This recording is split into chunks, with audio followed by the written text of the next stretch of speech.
प्रभूच्या नावाला धन्यवाद देतो प्रियांनो की प्रभूने ही सुंदरशी वेळ दिलेली आहे की या वेळेमध्ये आपण आपल्या जिवंत देवाचं गौरव करावं. आम्ही तर आमच्या जीवनामध्ये देवाचं गौरव करतच आहोत, पण हा जो समय आहे ना, हा चाललेला समय, या समयाची तुलना कोणत्याही शब्दाने कशीही भरून निघणार नाही. का भरून नाही निघणार? कारण या समयाला राजांचा राजा, प्रभूंचा प्रभू, स्वर्ग सोडलंय त्यांनी, आत्म्याने या ठिकाणी आलाय. म्हणून त्या गौरवी राजाचा आपण आभार प्रदर्शनासह स्तुती करूया आणि प्रार्थनेने आपण या भक्तीची सुरुवात करूया. ताई प्रार्थना करतील. पवित्र पवित्र सेनाधीश परमेश्वर बापा, आकाश आणि पृथ्वीच्या निर्माण करते आमच्या जिवंत प्रभू परमेश्वर पित्या, खरोखर प्रभू आम्ही तुला धन्यवाद देतो, तुझी स्तुती करतो. तुला नाव, प्रशंसा, सन्मान, पराक्रम सदा सर्व का परमेश्वर आम्ही तुला देतो बापा. प्रभू तू आमचा शरणस्थान आहेस माझ्या देवा, तू आमची ढाल, तू आमचा कवच आहे बापा, तू आमचा तारण, तू आमचा प्रकाश आहे माझ्या देवा बापा. खरोखर परमेश्वर आमचा जीव तुला धन्यवाद देतो, कारण प्रभू आजचा दिवस तू आम्हाला दाखवलास माझ्या देवा. केवळ तुझी दया, तुझी कृपा आमच्यावर आहे म्हणून आम्ही आजचा दिवस बघत आहोत माझ्या देवा. होय प्रभू, आमच्या नाकपुड्यातील श्वास देखील आमचा नाहीये माझ्या देवा, हा तुझा आहे परमेश्वरा. आणि खरोखर प्रभू या दिवसांमध्ये बाप्पा आम्हाला तुझी गरज आहे माझ्या देवा. तुझ्याशिवाय आम्ही हे जीवन जगू शकत नाही माझ्या देवा, कारण परमेश्वरा तू घडवणार आहे, तू मार्ग, सत्य, जीवन आहेस माझ्या देवा. आणि प्रभू तुला सोडून आम्ही कुठे जाऊ माझ्या देवा? तू आहेस तर आमचं जीवन आहे परमेश्वरा, अन्यथा तुझ्याशिवाय आम्ही जीवन जगू शकत नाही माझ्या देवा. प्रभू आम्ही तुला धन्यवाद देतो, तुझी स्तुती करतो, तुला गौरव देतो. पुन्हा एकदा पास्टरांसाठी तुला धन्यवाद देते. पास्टरांना तू आमच्या कुटुंबामध्ये पुन्हा एकदा घेऊन आला माझ्या देवा. प्रभू तू पुन्हा एकदा आम्हाला एकत्रित येण्याची संधी दिली माझ्या देवा. आणि खरोखर प्रभू आज आमचं भाग्य आहे परमेश्वर बापा की पास्टर आज आमच्यामध्ये येतात परमेश्वरा, अमूल्य संदेश घेऊन प्रभू तुझ्या वचनाचा मानना आम्हाला ते खरोखर बाप्पा देतात माझ्या देव बाप्पा, आणि आम्हाला तृप्त करतात माझ्या देव बाप्पा. आज खरोखर बाप्पा त्यांच्याद्वारे आम्ही आशीर्वादित झालोय माझ्या देव बाप्पा. आणि आज खरोखर परमेश्वर बाप्पा आज आम्ही पास्टरांसाठी धन्यवाद देतो बाप्पा. आज ते एवढं लांबून प्रभू इथे येतात माझ्या देव बाप्पा. ही केवळ आणि केवळ तुझी योजना आहे बाप्पा, आणि तुझ्या योजनेशिवाय कुठलीच गोष्ट घडत नाही माझ्या देव बाप्पा. पवित्र आत्मा आम्ही तुझं स्वागत करतो.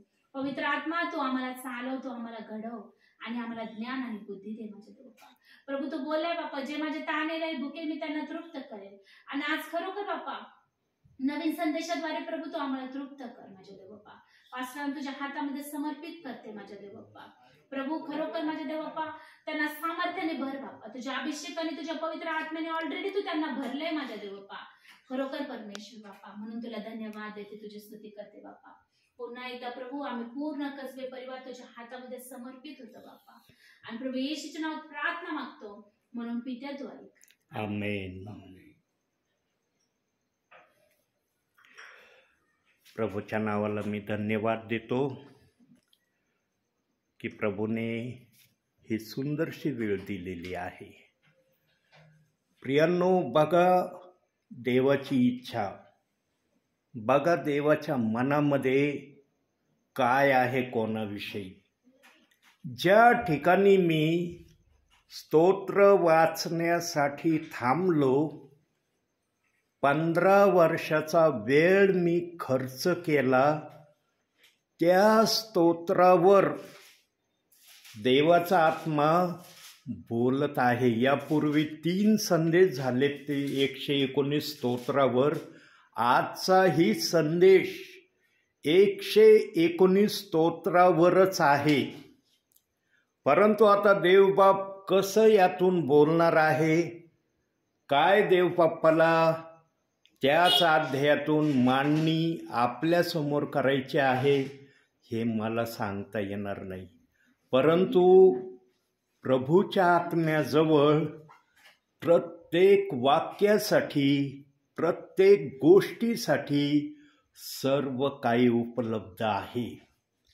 फक्त आत्म्याने कार्य करणारा जर आत्मा सेवकाच्या मधून दिसत असेल तर या प्रक्रियेला देवबाप आपल्या विश्वासणाऱ्यांना बोलण्याच्या माध्यमातून कळवतो. आणि जेव्हा सेवक प्रार्थनेमध्ये असतो तेव्हा देवाचा आत्मा सेवकाचा ताबा घेतो. कारण पवित्र आत्मा ओळखतो, माझा दास रिकामा आलेला आहे, माझ्या दासाच्या मुखामध्ये मला योग्य त्या प्रकारे आपलं वचन प्रगट करायचं आहे. 119 स्तोत्रामध्ये 176 वचनं आहेत प्रियांनो. आणि आत्तापर्यंत 5-15 वचनातून 3 वेळेस संदेश देव बाप्पाच्या आत्म्याने दिलाय. आज पुन्हा त्याच 119 स्तोत्रावर देवबाप बोलणार आहे.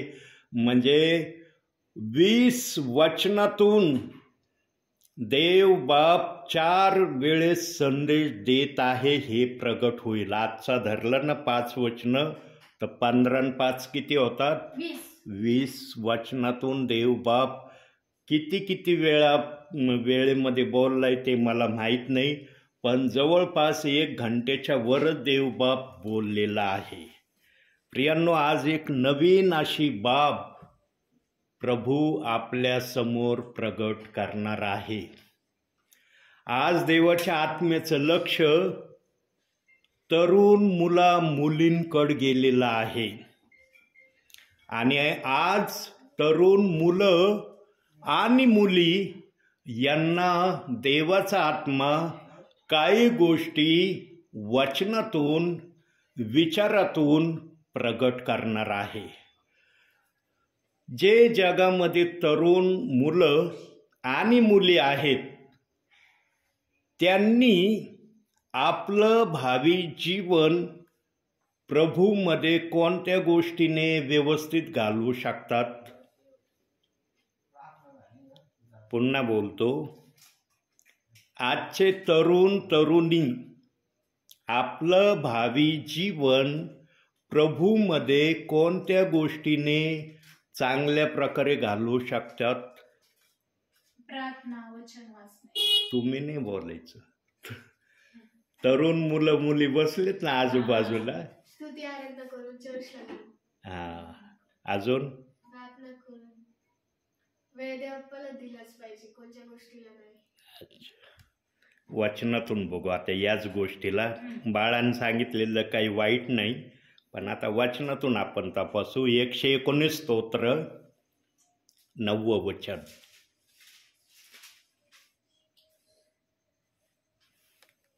तरुण आपला वर्तनक्रम कशाने शुद्ध राखील?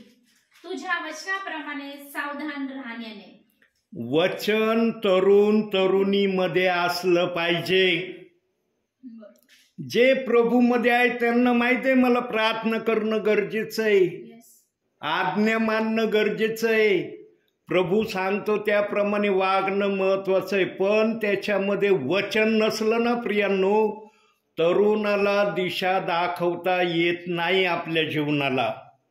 आणि देव कशाने संतुष्ट होतो जास्त माहिती आहे? वचन वाचण्याने.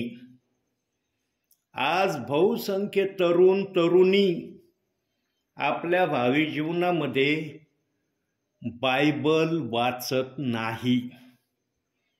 बायबलला हातच काही जण लावित नाही.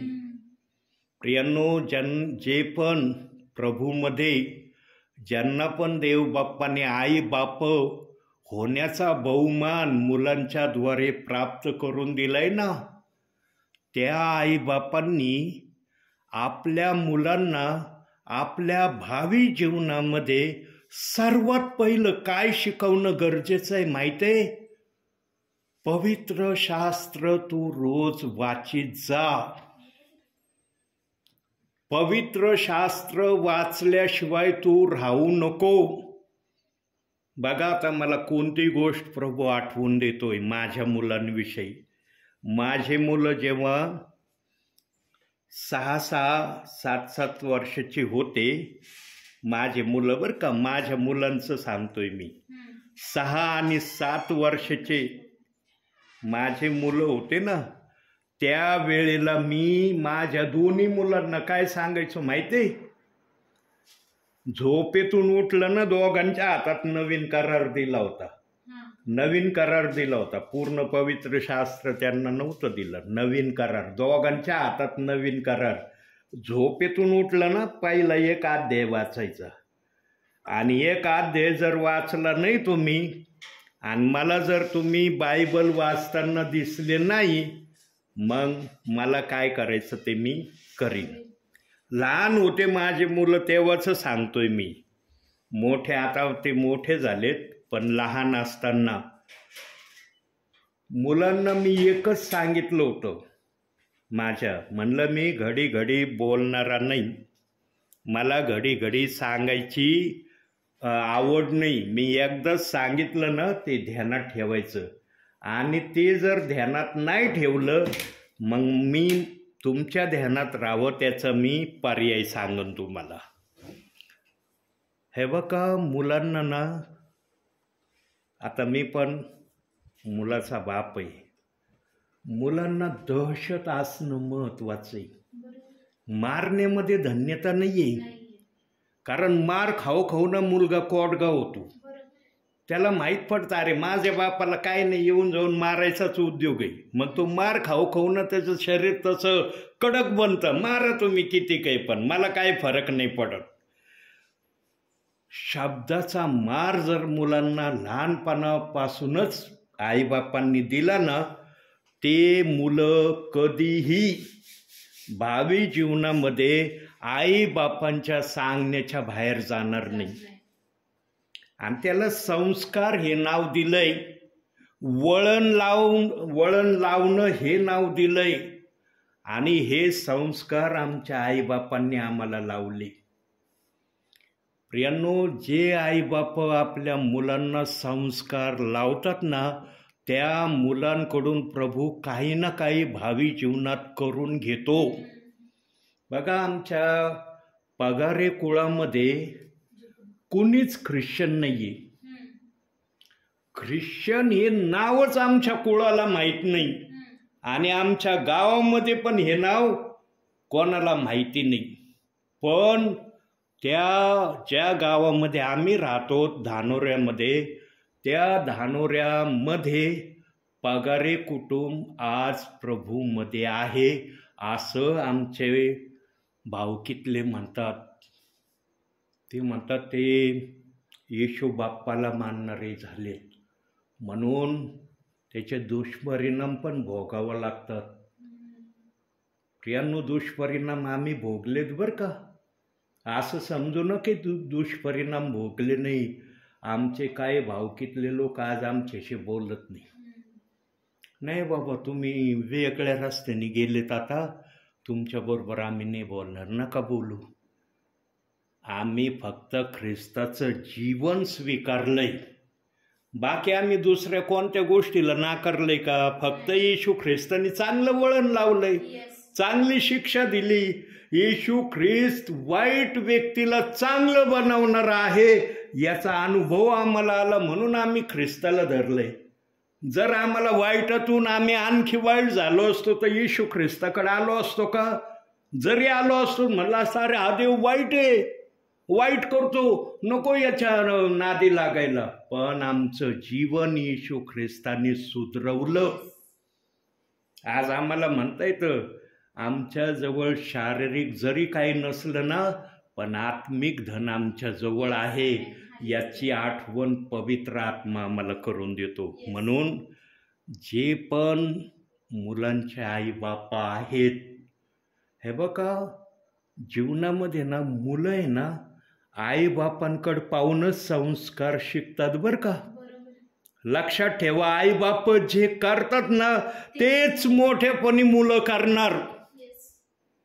तुम्हाला कधी ना कधी या गोष्टीचा अनुभव येणार. तुम्ही वयोवृद्ध होण्याच्या अगोदर तुम्हाला एखादा तरी अनुभव आपल्या मुलाकडून पाहायला मिळेल. आणि त्यावेळेला जेव्हा आपण वयोवृद्ध होतो त्यावेळेला जर आपण म्हणलं ना बाळा हे नको करू, हे योग्य नाहीये, त्यावेळेला मुलगा पण आईबापांना बोलल्याशिवाय राहत नाही. तुम्ही तरुणपणात काय केलं? आम्हाला आता सांगू राहिले तुम्ही काय केलं? आम्ही तुमचं पाहूनच हे करू राहिलो. तुम्ही जर त्या समयात तसं नसतं केलं तर आम्ही पण या समयात नसतं केलं असं. म्हणून वचन आलं, तरुण आपला वर्तनक्रम कशाने शुद्ध राखील? देवाचं वचन वाचण्याने आणि देवाच्या इच्छेप्रमाणे चालण्याने. आणि ही जबाबदारी आई बापांवर देव बाप्पांनी दिली. यासाठी 2 वचन आपण बघूया, कारण या वचनाला साक्षीदार दाखवणं महत्वाचं आहे. पहिलं काढूया अनुवादाचं पुस्तक 6वा अध्याय 7वं वचन. पहिला पुरावा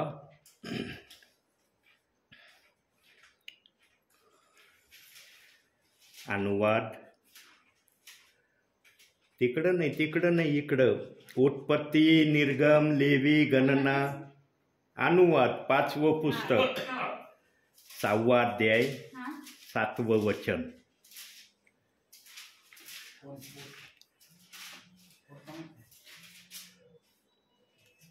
तू आपला देव परमेश्वर याचवर पूर्ण मनाने, पूर्ण जीवाने व पूर्ण शक्तीने प्रीती कर. कोणता अध्याय काढा? अनुवाद 6वा अध्याय आणि 5वं वचन. 7वं वचन. 7वं वचन. हो.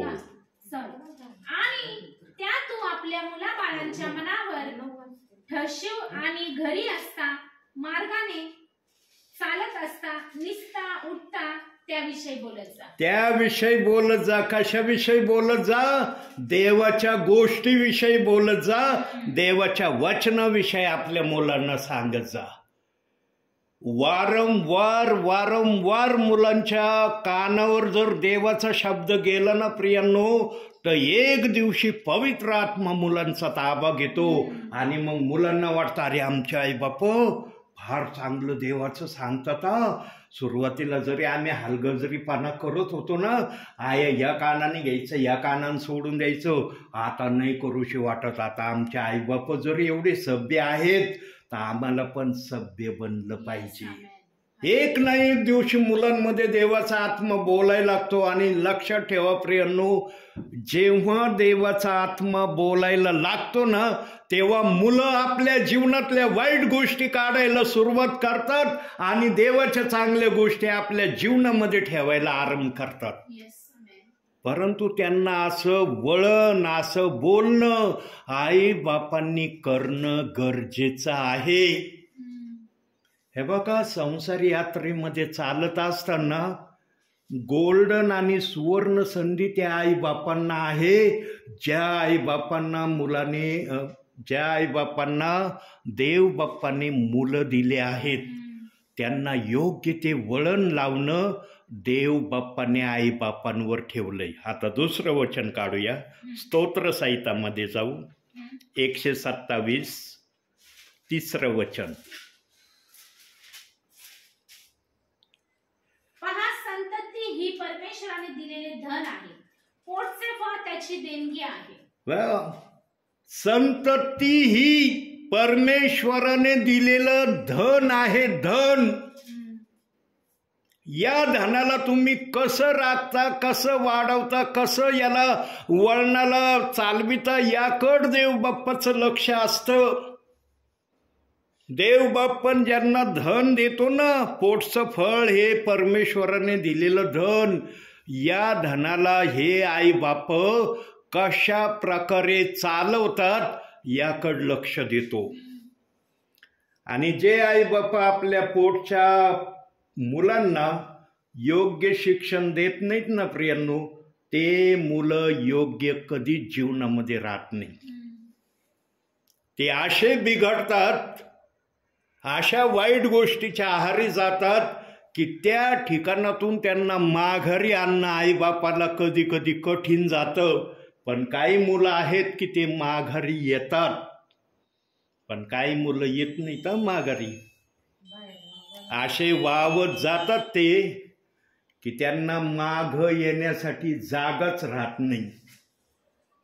प्रियांनो, कधीच आपल्या मुलांना इतक्या वाईट मार्गामध्ये जाण्याप्रत तुम्ही प्रवृत्त होऊ देऊ नका, जितकं वाईट जाण्यामध्ये त्यांचं मन त्यांना करतं. आणि त्यांना या गोष्टीला प्रवृत्त कोण करतं?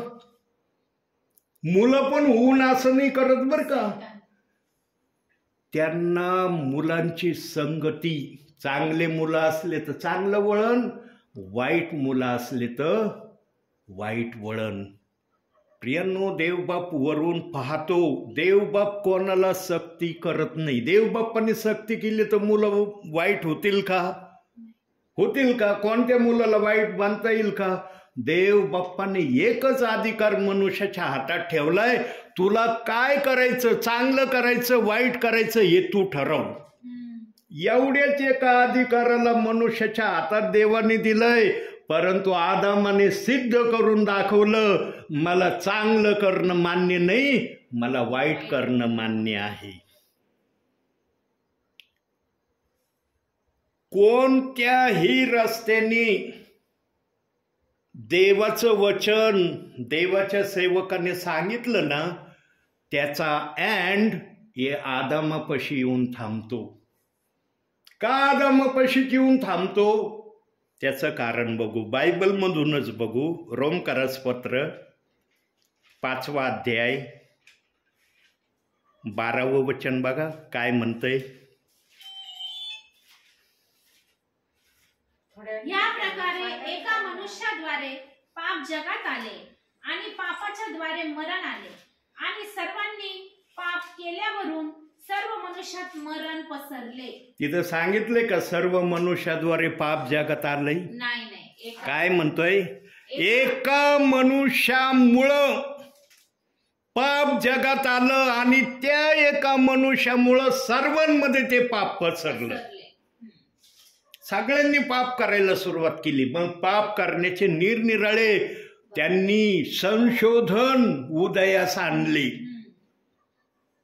आज पाप कोणत्या हद्दीपर्यंत गेलाय तुम्हाला माहित आहे? म्हणता येईल का तुम्हाला पापाची परिभाषा माहित नाही? 100मध्ये नाही काही तर 50-55% तर पापाची जाणीव तुम्हाला ठाऊक असेल ना, बाकीची जरी नसली तरी. आणि राहिल्या सायलेल्या गोष्टी मग सेवक तुम्हाला सांगतात, वाचनातून म्हणा, विचारातून म्हणा. कशाला सेवकांना पाठवतोय प्रभू? वेळ घालवायला? जा, ते लय रिलॅक्समध्ये त्यांचा वेळ खराब करायला जा. तू जा, त्यांना एका जागी बसण्यासाठी मजबूर करायला जा. याच्यासाठी सेवक येतो. प्रियांनो, तुम्हाला आत्मिक आणि शारीरिक दोन्ही गोष्टीचा अनुभव मिळावा आणि तो पण न सांगता मिळावा म्हणून सेवक येतात. नाही तर काय आवश्यकता आहे का मला यायची? तुम्ही प्रभूमध्ये नाहीत का? तुम्ही चर्चला जात नाही का? तुम्ही प्रभूच्या इच्छेप्रमाणे करण्याची अपेक्षा हृदयात नाही का? सगळं जर तुमच्या मनामध्ये प्रभूचं आहे, मग माझं येण्याचं काय कारण नाही? का येतोय मी? का देवाला वाटतं की अरे नाही, माझ्या सेवकाने गेलं पाहिजे त्या ठिकाणी? आज मी सारसनगरला जाणार होतो. निघण्यापूर्वी देखील माझ्या बुद्धीत विचार होता, म्हणलं सारसनगरला 3 महिने झालं मी प्रार्थनेला नाही गेलो. पण देव म्हटलं नाही, आजही मी तिकडं नाही आहे. आणि सारसनगरला मी जाणं टाळलं. कारण सारसनगरला जर मी गेलो असतो आणि हेच जर संदेश त्या ठिकाणी मी घेतला असता, पवित्र आत्मा जर बोलण्याची तयारी दाखवित नसता, तर काय मला हे बोलता आलं असतं या 5 वचनातून? बघा, 1 वचन फक्त आपण काढले, 4 वचन अजून बाकी आहेत. एकाच वचनातून बोलत आहे देवबाप वेगवेगळ्या माध्यमातून.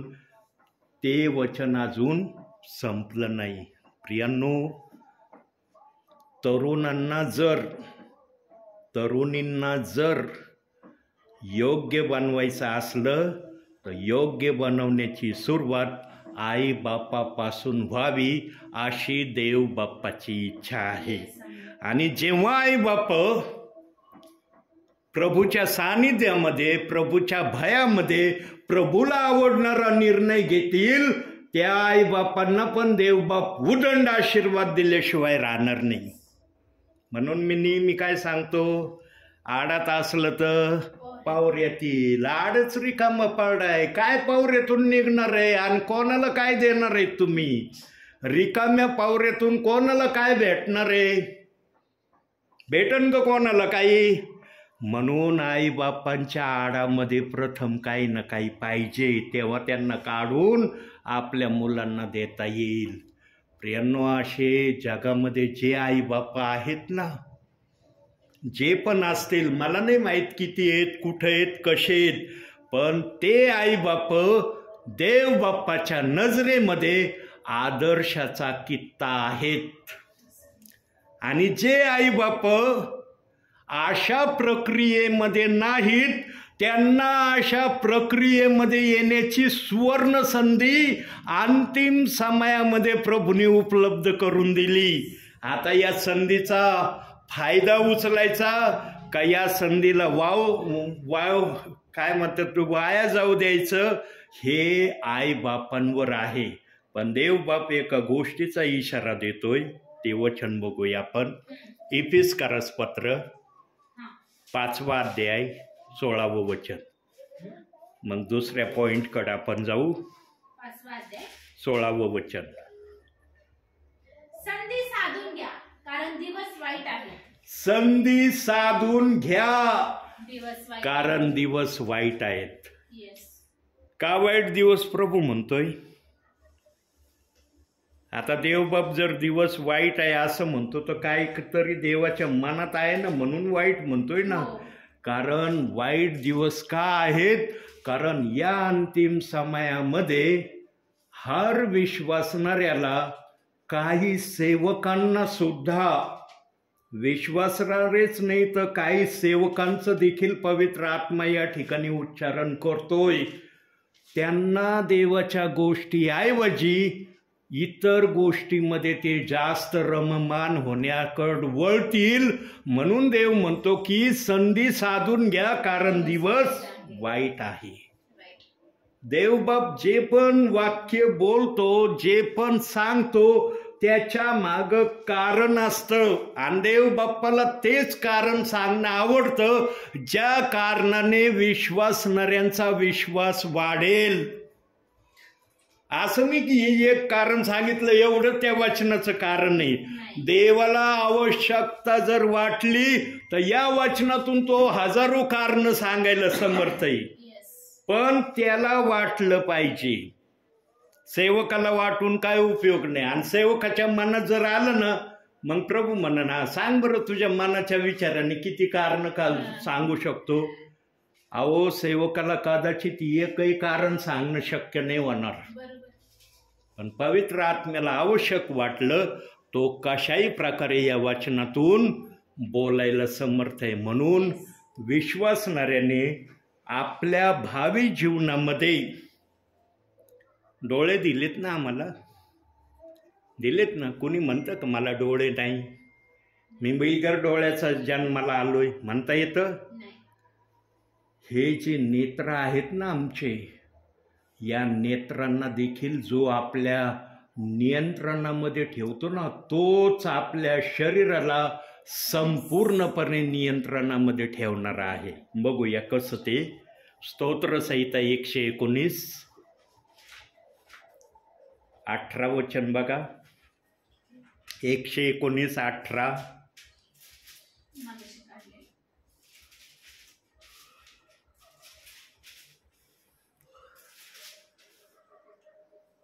तू माझे नेत्र उघड म्हणजे तुझ्या शास्त्रातील अद्भुत गोष्टी माझ्या दृष्टीस पडतील. अद्भुत गोष्टी माझ्या दृष्टीस पडतील.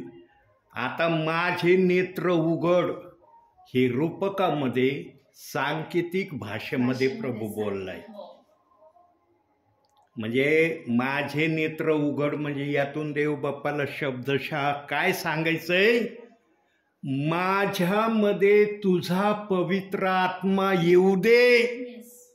म्हणजे तुझ्या शास्त्रातल्या ज्या अद्भुत गोष्टी गुप्त तू ठेवल्या त्या आणि ज्या तू शास्त्रातून प्रगट केल्या त्या मला समजतील. ज्याच्याजवळ पवित्र आत्मा नाही ना प्रियांनो, तो व्यक्ती जीवनामध्ये कधीच सुरक्षित राहत नाही. सैतान त्याचा पाठलाग केल्याशिवाय राहत नाही. हे बघा, आम्ही सैतानाला इतका हलक्यात घेतो ना, काही जणांना वाटतं सैतान फक्त प्रार्थनेमध्येच व्यत्यय करणार आहे. सैतान प्रार्थनेमध्ये तर व्यत्यय कधी कधी करतो. का करतो? कारण ज्या ठिकाणचे विश्वासणारे वचन ऐकण्याच्या स्थितीमध्ये दिसत नाही ना, त्या ठिकाणी सैतान व्यत्यय आणतो. पण ज्या ठिकाणचे विश्वासणारे वचन ऐकण्याच्या स्थितीत असतात ना, तिथं सैतान काही करत नाही. म्हणून बघा, जे आत्म्याने सेवक येतात ते म्हणतात आपण प्रभूकडे लक्ष देऊ. जगातल्या इकाड्या तिकाड्या सगळ्या गोष्टी प्रार्थनेपुरत्या बाजूला ठेवा आणि प्रभूसमोर स्वतःला एकाग्र करा. काही सेवक आत्म्याच्या प्रेरणेने असं बोलतात. का बोलतात असं? कारण त्यांना देवाचा आत्मा सुचवतो की सैतान ढवळाढवळ करण्यासाठी येऊ शकतो. आता बघा, सैतानाचं आलं म्हणून वचन काढूया. योबाचं पुस्तक 2 अध्याय 1 वचन. पुन्हा एक दिवस असा आला की त्याच दिवशी देवपुत्र परमेश्वरासमोर येऊन उभे राहिले. त्याच्यामध्ये सैतानही परमेश्वरासमोर येऊन उभा राहिला. काढली का सैतानाने परवानगी? नाही. देवपुत्रांच्या मीटिंगामध्ये मी जाऊ का? नाही काढली. बिना सांगता सैतान कोणत्याही ठिकाणी हजर राहतो. सैतानाच्या हृदयात डोक्यात भय नावाचा शब्द नाहीये. त्याच्या डोक्यात हृदयात जर देवाचं भय नावाचा शब्द असताना तो देवापासून वेगळा झाला नसता, आखणीमध्ये राहिला असता.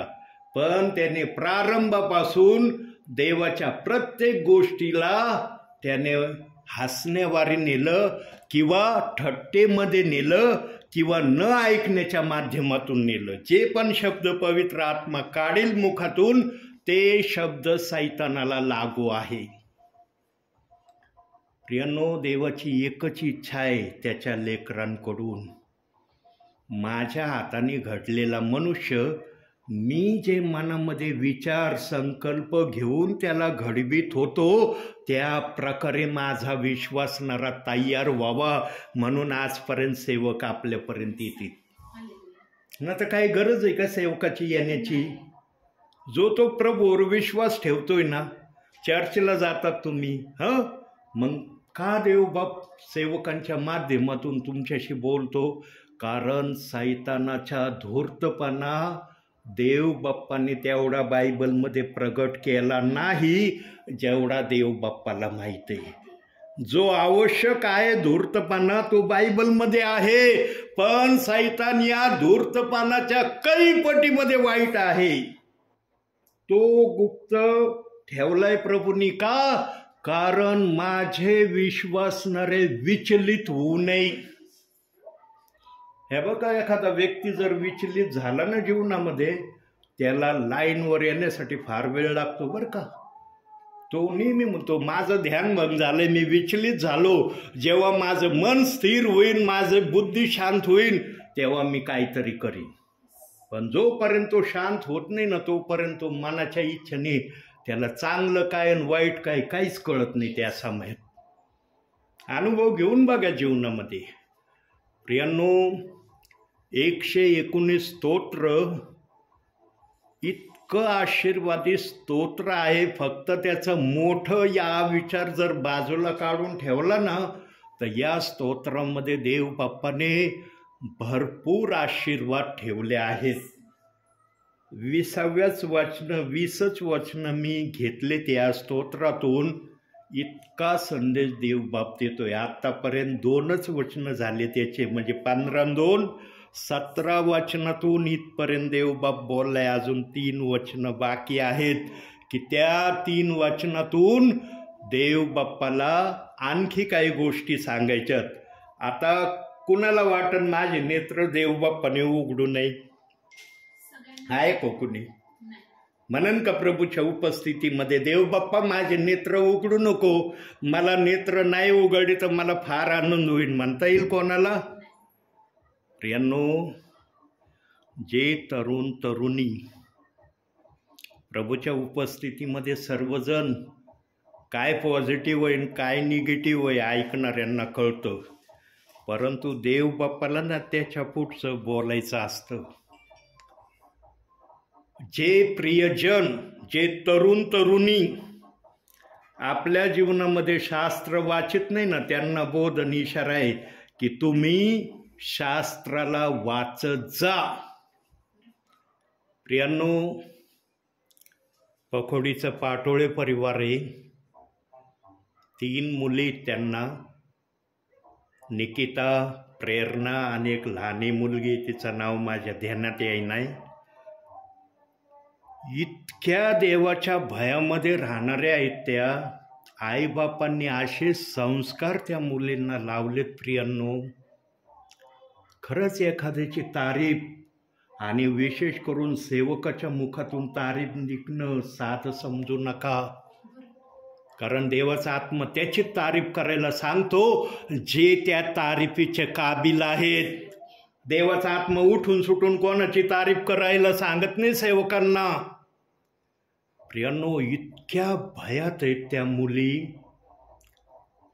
10वीला मुलगी असताना, पेपर चालू असताना, 10वीचे बोर्डाचे पेपर चालू असताना, खरं सांगतोय मी प्रभूच्या उपस्थितीमध्ये, खोटं नाही बोलत प्रियांनो, किंवा तुम्हाला इन्करेज करण्यासाठी पण नाही, तशी मी प्रक्रिया पाहिली. जेव्हा पण माझं येणं नेहमी ज्या टायमाला येतो ना, या टायमालाच मी त्यांच्या इथं प्रार्थनेला असतो. जेव्हा पण मी त्यांच्या घरामध्ये संध्याकाळच्या वेळेला एंट्री करतो ना, त्या 3 मुली अभ्यास करत असतानाच मला दिसतात. कोणी या ठिकाणी, कोणी त्या ठिकाणी, कोणी त्या ठिकाणी. पण जसं कळतं ना, अरे ब्रदर आले, लगेच दप्तर बंद करतात आणि आईबापांना बोलू देखील देत नाही. त्या लगेच तयारी करतात, लगेच म्हणतात अभ्यास बाजूला. हे महत्वाचं आहे. आणि प्रियांनो, 10वी येत असताना प्रेरणाचे पेपर चालले होते 10वीचे.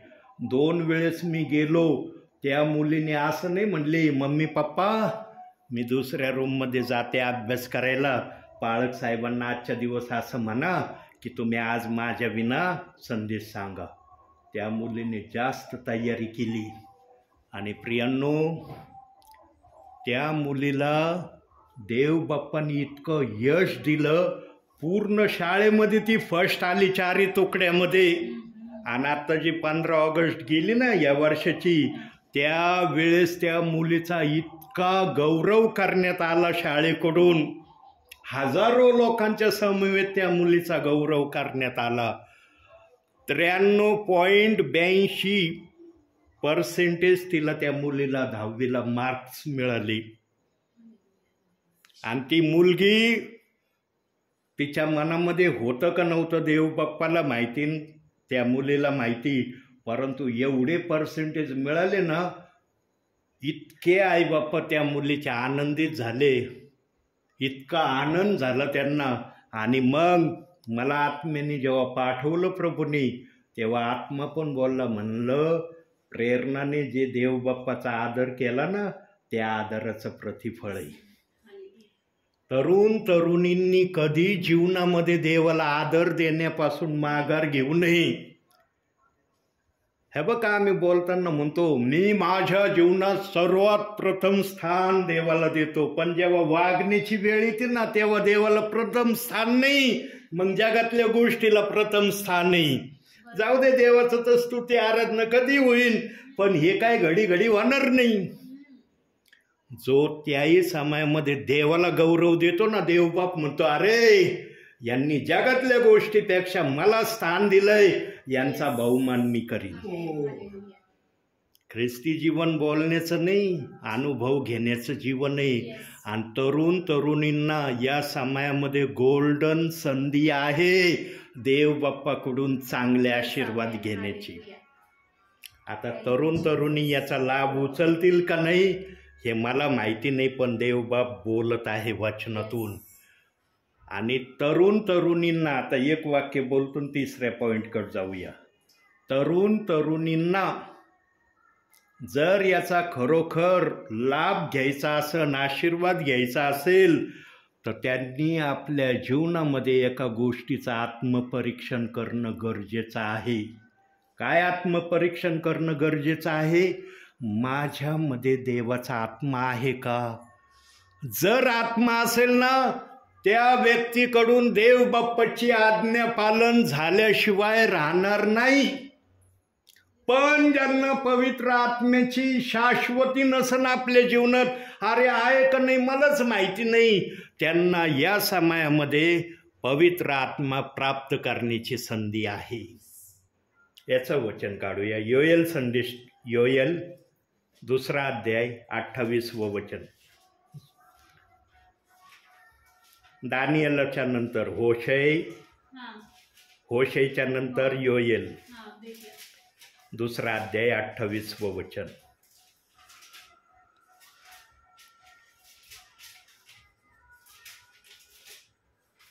होशेच्या नंतर लगेच योएल 2 अध्याय 28वं वचन. यानंतर असे होईल की मी आपल्या आत्म्याचा मनुष्य मात्रावर वर्षाव करेन. तेव्हा तुमचे पुत्र व तुमच्या कन्या संदेश देतील, तुमच्या वृद्धास स्वप्ने पडतील, तुमच्या तरुणास दृष्टांत होतील. कोणाला दृष्टांत होतील म्हणलंय? तरुणास. किती देवबाप्पांना तरुणाची काळजी आहे. बरोबर.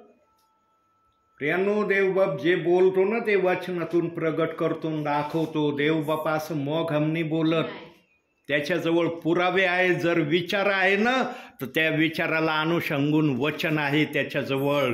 म्हणून तरुण तरुणीने किमान अंतिम समयामध्ये तरी चांगल्या गोष्टीकडे आपलं लक्ष लावणं गरजेचं आहे.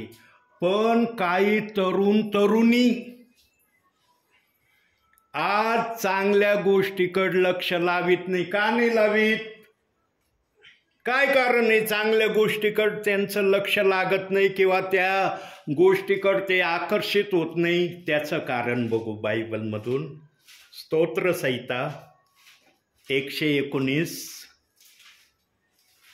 37वं वचन. 119 37. निरर्थक गोष्टीपासून माझी दृष्टी फिरव, तुझ्या मार्गात मला उत्तेजित कर. काही जण निरर्थक गोष्टीकडे आपलं लक्ष जास्त केंद्रित करतात. प्रियांनो, आम्ही भावी जीवनामध्ये निरर्थक गोष्टी आमच्या जीवनातून टाळल्या पाहिजे. जो आपल्या जीवनामध्ये निरर्थक गोष्टी टाळेल ना, तो देवाच्या सानिध्यात राहिल्याशिवाय राहणार नाही. देवाची ऑफर आहे, तुम्ही निरर्थक गोष्टीकडे जायचं का लाभाच्या गोष्टीकडे यायचं. आणि जर तुम्हाला लाभाच्या गोष्टीकडे यायचं तर पवित्र शास्त्रच एकमेव असा मार्ग आहे, उपाय आहे की त्याच्यामध्ये तुम्ही पाहिल्यावर तुमचं भावी जीवन प्रभूमध्ये कसं चालवायचं ते तुम्हाला पवित्र आत्मा सांगेल. पण पवित्र आत्मा त्याच व्यक्तीमध्ये बोलतो जो वचनामध्ये राहतो. काही जणांची अशी म्हण झाली, आम्ही रूढी परंपरेचे ख्रिस्ती आहोत, आमच्या पिढ्याना पिढ्या प्रभूमध्ये गेल्या म्हणून आम्ही खात्रीने देवाच्या सानिध्यात राहू. नाही जमणार. तुमच्या कितीही पिढ्या प्रभूमध्ये गेलेल्या असल्या आणि तुम्ही प्रभूच्या आखणीप्रमाणे वागलेले नसले, काय उपयोग आहे तुमच्या त्या पिढ्यानं पिढ्या जाण्याचं प्रभूमधल्या. निरर्थक गोष्टीपासून वाचले का तुम्ही?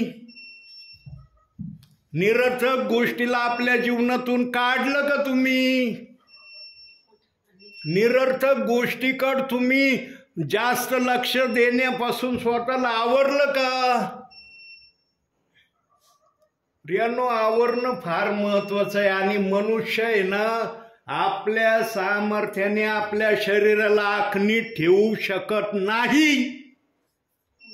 त्याला आपल्या सामर्थ्याने कधीच या शरीराला आखणीमध्ये ठेवता येणार नाही. तो जर प्रभूच्या भयात असेल तर त्याला आपल्या शरीराला आखणीमध्ये ठेवता येईल.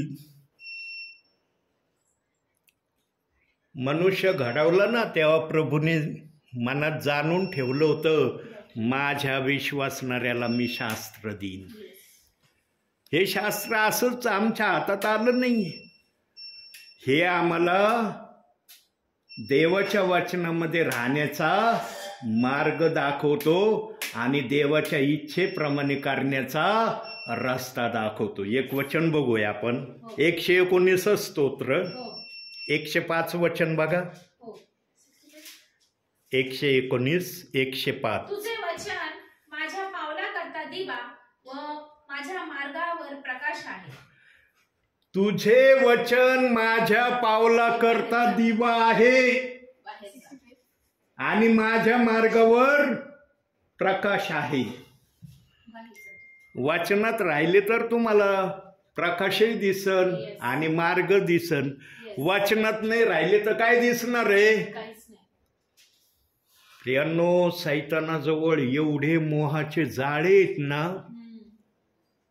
आणि अंतिम समयामध्ये सैतान जेवढे त्याचे मोहाचे जाळे आहेत तो विश्वासणाऱ्यांना त्या जाळ्यामध्ये अडकवण्याचा प्रयत्न करणार.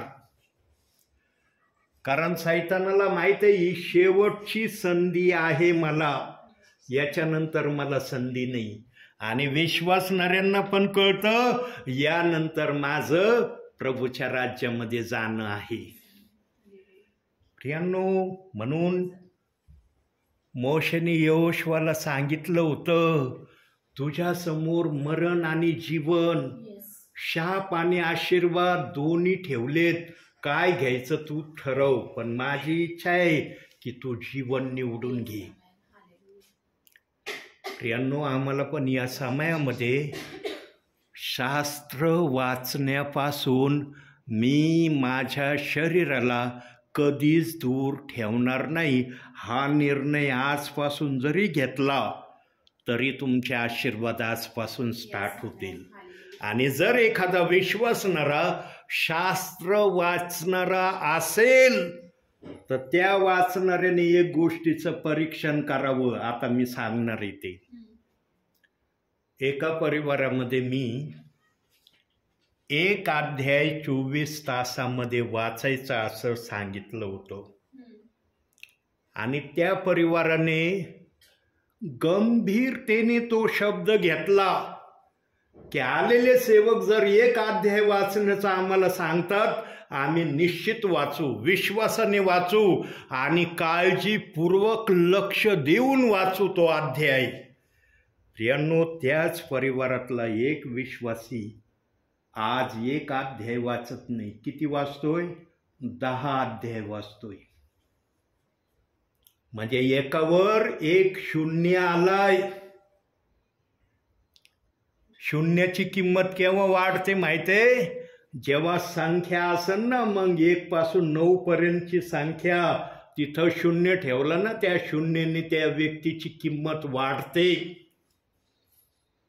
शून्य जीवनामध्ये घेणं पण गरजेचं आहे आणि जीवनातून शून्य काढणं पण गरजेचं आहे. शून्य किंमत वाढवितो पण आणि शून्य किंमत खाली पण आणतो. शून्यामध्ये दोन्ही गुणधर्म आहेत. फक्त विश्वासणाऱ्याने समजून घ्यायचं, मला शून्य माझ्या जीवनात कुठं लावणं गरजेचं आहे. जी बहीण 1 अध्याय वाचत होती ती बहीण 10 अध्याय वाचती, म्हणजे एकाला 1 शून्य आला. किती किंमत वाढली? शून्य फार महत्वाचा आहे, परंतु त्याला महत्व देणारा आकडा असला तर त्या शून्याला महत्व आहे, न तर शून्याला काही महत्व राहत नाही. बघा, गुणाकारामध्ये कोणत्याही संख्येने शून्याला गुणाकार करा, त्याचं उत्तर शून्यच येणार. 1 करोड जरी तुम्ही गुणिले शून्य ठेवलं तर त्याचं उत्तर शून्यच येणार. कारण चांगलं असलं तर चांगला रिझल्ट, वाईट असलं तर वाईट रिझल्ट. म्हणून प्रियांनो, जीवनामध्ये रिझल्ट घेण्याची प्रक्रिया तुमच्यावर अवलंबून ठेवू नका. जीवनामध्ये रिझल्ट घेण्याची प्रक्रिया देव बाप्पावर सोपवा. देव बाप्पा तुला कोणतं आवडतंय, तुझी इच्छा असेल हे घे, तुझी इच्छा असेल ते सोडून दे. देवाच्या इच्छेवर आमचं जीवन ठेवलं ना प्रियांनो, देव आमच्या जीवनाला चांगली दिशा दाखवल्याशिवाय राहणार नाही. पण मनुष्य एक असा आहे की स्वतःच्या इच्छेने वागण्याची नेहमी त्याच्या मनाची तयारी तो करतो. नाही, देव बाजूला, मी माझ्या इच्छेने वागन.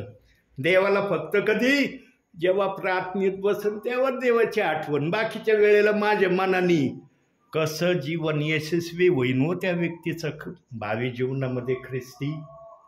ख्रिस्ती जीवनाला यशस्वी करायचं असलं ना, आम्ही स्वतःचे नाही, आम्ही स्वतःचे राहिलेलो नाही हे प्रथम प्रभूला सांगावं लागेल.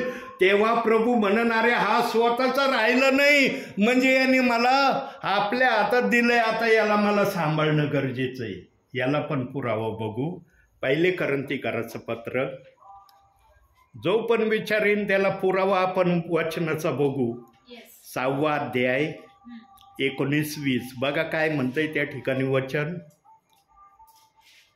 पहिले करंथीकराचं पत्र 6वा अध्याय 19-20. तुम्हामध्ये बसणारा जो पवित्र आत्मा देवापासून तुम्हास मिळाला आहे त्याचे मंदिर आहे, हे तुम्हास ठाऊक नाही काय? आणि तुम्ही आपले नव्हा, कारण तुम्ही मोलाने विकत घेतलेले आहात. यास्तव तुम्ही आपल्या शरीराने देवाचे गौरव करा. कुणाचा गौरव करायला सांगितलंय? करतोय का आज मनुष्य आपल्या शरीराने देवाचं गौरव? काही जण तर असे विश्वासणारे आहेत की आठवड्यातून रविवारी एक दिवस चर्च असतं, त्या चर्चला पण जात नाही. मतात नाही गेलं तर काय नाही, एखाद्या रविवार नाही गेलं काय बिघडत नाही. चर्चला नाही गेलं तरी माझं काय ख्रिस्ती जीवन काय नष्ट थोडी होणार आहे. प्रियांनो, रविवारचा दिवस तुम्हाला स्वर्गीय धन साठवण्याचा गोल्डन दिवस आहे. काय ऐकलं तुमच्या कानांनी? रविवारचा दिवस सुवर्ण गोल्डन धन स्वर्गामध्ये साठवण्याचा दिवस आहे. म्हणून देव काय म्हणला, 6 दिवस तो आपलं कामकाज कर, 7व्या दिवशी तो आपल्या देवाचा सन्मान कर.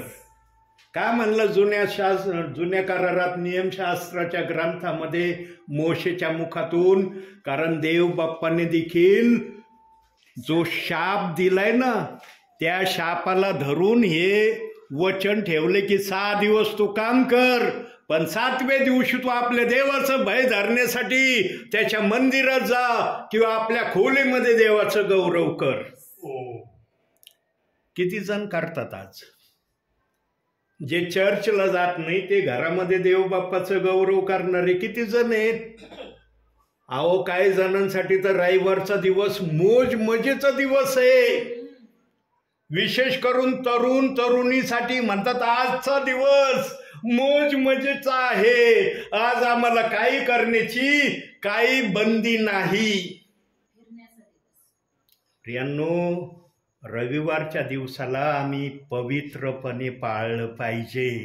म्हणून देवबाप म्हणला शब्बात दिवसाची आठवण ठेव आणि तो पवित्रपणे पाळ. पण आता शब्बात 2 झालेत, शब्बातही 2 झालेत. शनिवारवाल्यांचा शनिवार शब्बात आहे आणि रविवारवाल्यांचा रविवार शब्बात आहे. प्रियांनो, आम्ही ज्या पण स्थितीमध्ये असतो त्या स्थितीलाच आम्ही शब्बात मानलं पाहिजे. ज्या स्थितीमध्ये आम्हाला देवाने ठेवले त्या स्थितीलाच आम्ही शब्बात म्हणलं पाहिजे. ज्या स्थितीत देवाने आम्हाला ठेवलं नाही त्याला आम्ही शब्बात म्हणू नये. चढाओढ चाललेली आज. कुणी म्हणतो शनिवारला का नाही म्हणतो शब्बात तुम्ही? रविवारचं शब्बात काय आहे तुमच्यासाठी? म्हणजे शनिवारवाल्यांना वाटतं रविवारवाल्यांनी शनिवार मानावा आणि रविवारवाल्यांना वाटतं शनिवारवाल्यांनी रविवार शब्दात मानावं. ही आमच्यामध्ये कॉम्पिटिशन चालली. पण खरा शब्दात कोणता आहे? रविवार. जो वचनाप्रमाणे आचरण करण्याच्या प्रक्रियेमध्ये तो सर्वात मोठा शब्दात आहे. Yes, hallelujah. सर्वात मोठा शब्दात आहे तो. म्हणून याकोब 1:22 मध्ये सांगितलं ना, वचनाप्रमाणे आचरण करणारे याचा याच्यासारखा पवित्र शब्दात कोणता नाही प्रियांनो. देवाच्या नजरेमध्ये. पण आज वचनाप्रमाणे आचरण करण्याच्या प्रक्रियेमध्ये किती जण आहेत? आज निश्चय वाराची चढाओढ चालली. शनिवार रविवार, शनिवार रविवार. वचनाची चढाओढ नाही चालली. जो वचनामध्ये राहतो तो जीवनामध्ये राहतो. जो वचनामध्ये राहत नाही ना, तो जीवनामध्ये नाही. त्याला कदाचित स्वर्गामध्ये पण येण्याची जागा नाही. वचनाला आज विश्वासणारे तेवढं महत्त्व देत नाही प्रियांनो, जेवढं महत्त्व देण्याची देव बाप्पाची इच्छा आहे. म्हणून पुढच्या वचनात बघू या गोष्टीला. आपण काढूया स्तोत्र 119 170 वचन बघू आता.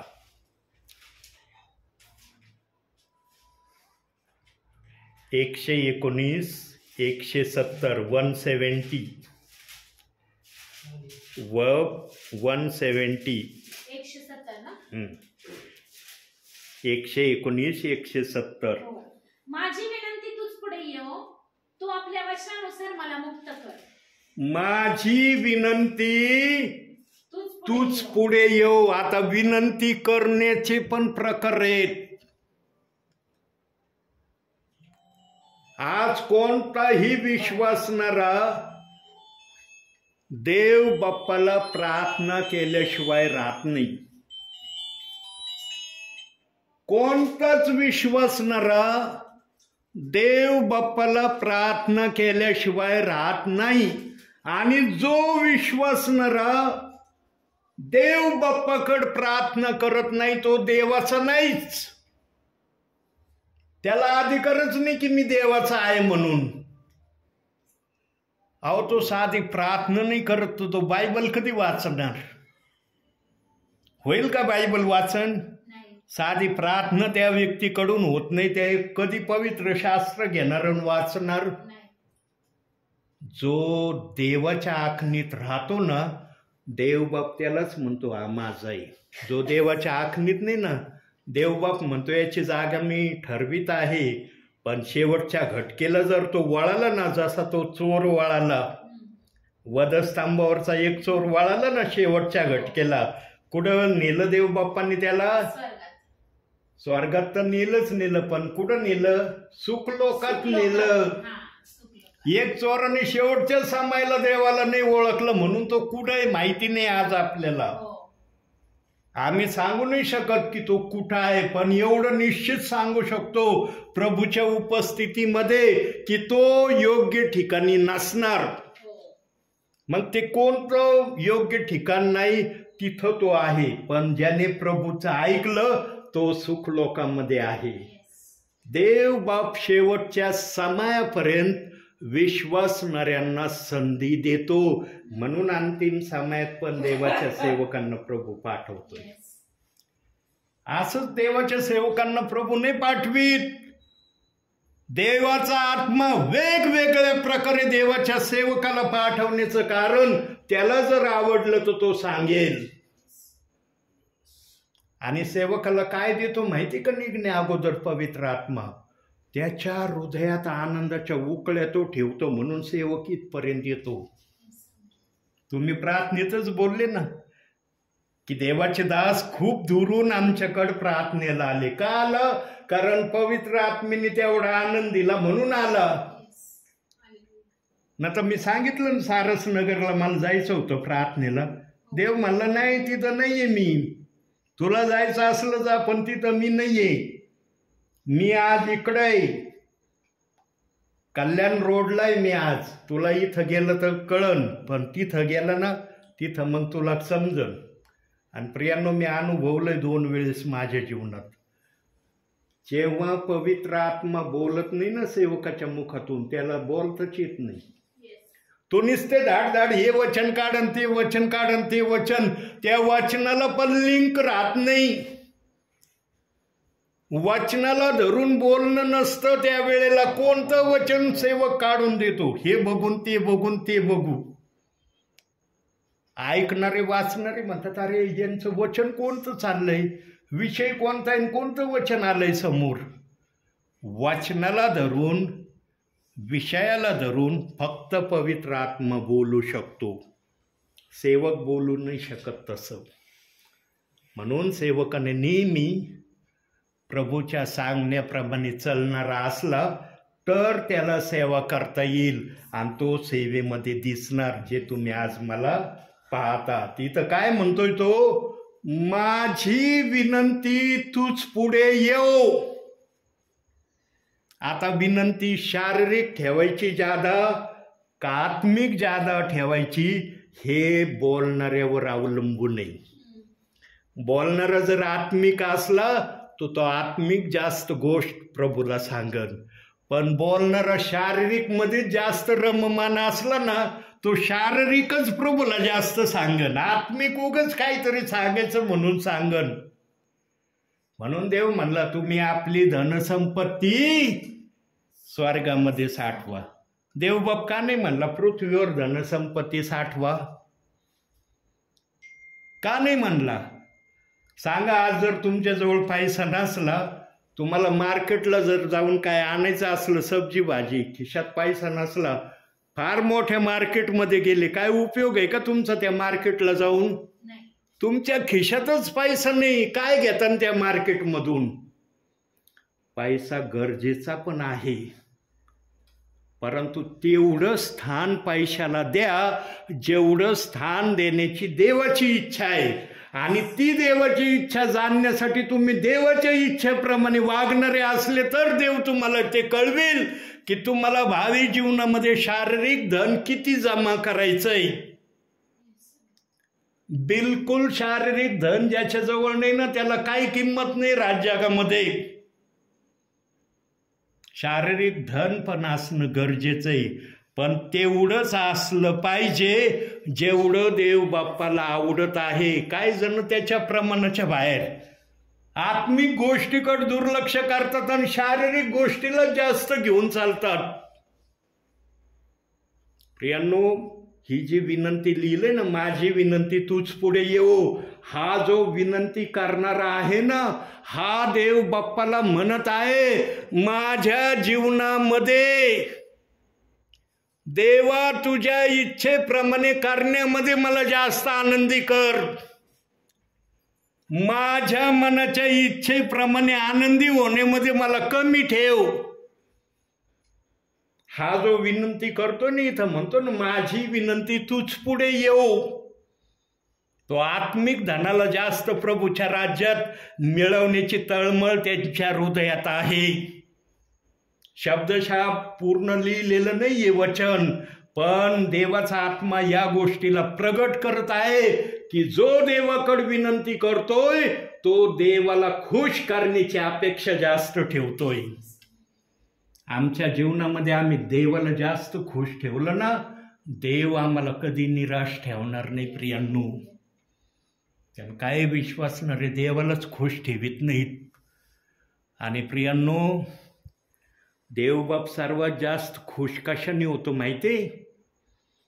बघा, देवबापाची भाषा बोलतोय मी, माझी भाषा बोलत नाही. माझी भाषा नाही सांगू राहिला देवाची भाषा सांगतोय. 2 वचनं बघू त्याच्यासाठी. पहिलं काढूया मलाकी. मत्तेच्या अलीकड, मत्ते स्टार्ट होतं, त्याच्या अलीकड मलाकी 3रा अध्याय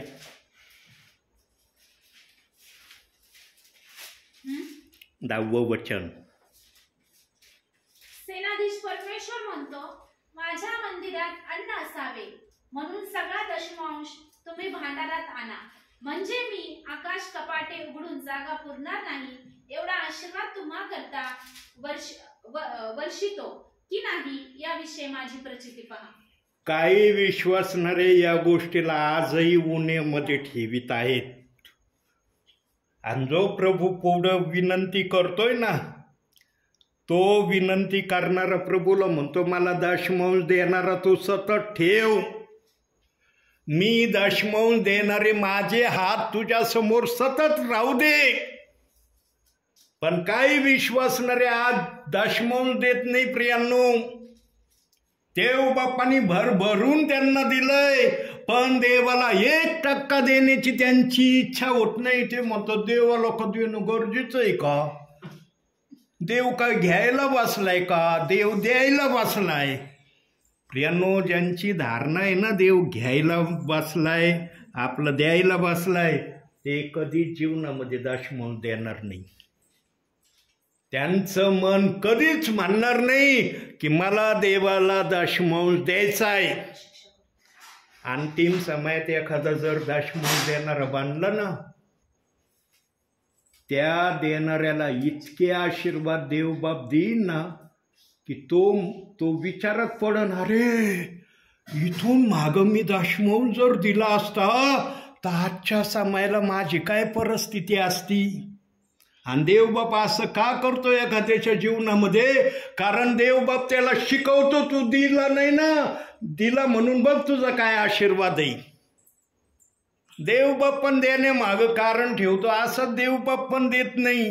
देव हे लक्षात नाही ठेवत, अरे यांनी वर्षानुवर्ष मला काही दिलं नाही, आता द्यायला लागला, कशाला देऊ याला एवढं भरभरून. दुसरं कारण बघू, इब्रिकराचं पत्र 13वा अध्याय 16वं वचन. दुसरं कारण,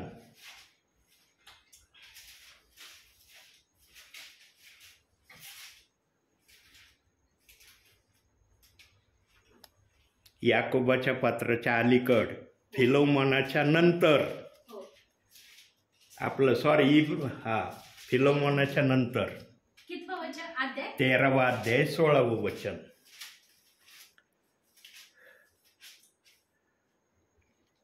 परोपकार व दान धर्म करणे विसरू नका, कारण अशा यज्ञांनी देव संतुष्ट होतो. कोण संतुष्ट होतो? देव. लिहिलंय का तिथं? हो, लिहिलंय ना. एलिएझर पगारे संतुष्ट होतो? नाही. आहे का तिथं एलिएझर पगारेचं आहे का नाव? कारण इथं जर एलिएझर पगारे वचनातून बोलतोय तर वचनात सांगितले का की जो सेवक संदेश देईन तो संतुष्ट होतो दान दिल्याने? देव संतुष्ट होतो. एक आहे का सेवक आज? सांगा, म्हणता येईल का तुम्हाला एलिएझर पगारे शिवाय दुसरा सेवकच नाही कुणी? येईल का म्हणता कोणाला असं? जे सेवक आत्म्याच्या प्रेरणेने सेवेला जातात परिवारामध्ये, त्यांनी देव बाप्पाला संतुष्ट करणं हे देवबाप त्यांच्याकडून अपेक्षित करतो. पण काही जण देव बाप्पाला संतुष्ट करत नाही. मग त्यांनी काय मन प्रचलित केली? सेवक येतात ना, त्यांना दान देऊ नका. तुम्हाला जर खरं बघायचं असलं ना, हा सेवक आत्म्याने येतो का काय घेण्याच्या इराद्याने येतो, त्याला देऊ नका. किती दिवस त्याला नाही दिल्याने तो तुमच्याकडं प्रार्थनेला येतच राहतो, हे तपासा. प्रियांनो, जो आत्म्याने सेवा करतो ना, तो सेवक कधी दानाचा विषय डोक्यातच घेत नाही. मी जर माझ्या घरामध्ये सेवेला निघण्यापूर्वी विचार जर केला ना, प्रभू XYZ ठिकाणी मी चाललोय, तिथं दान नाही भेटत, कसं जाऊ? होईन का माझ्याकडून प्रभूची सेवा?